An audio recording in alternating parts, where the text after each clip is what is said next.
Hello madlang people! For today's video, namasyada kami han Sabado nga Domingo nga adlaw, didiha town. Kaya may dadidiganap na sinisiring nira na zangli. Pag-abot namon nga daan, siya na bumunga da amon ang mga baligya na mga snackon, t-shirts, souvenirs, ngan iba pa.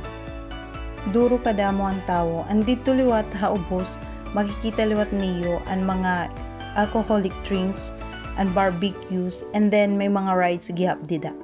Hatabok liwat itong dida na may tubig, may ditong dida na kahilira ng mga ships.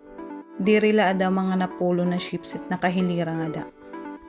Waray ko nakakuhain mga videos and pictures kay baga makahurubya. So fast forward, ang Domingulot na adlaw, ang mga ships nag-rides, nagparidhira, dide ito nakatubigan. Pero ang akong lamay papakita iyo na ships is duhala or tulo. Kaya amulan ako na videohan.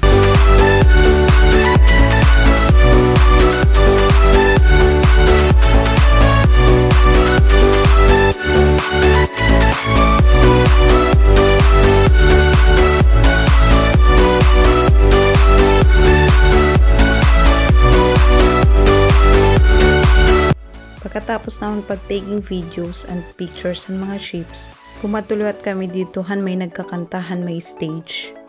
Bisan there ni mo maintindihan it lyrics, mapapasayo ka talaga hit beat, hit kanta. Tara obdak niyo pamatiun ta.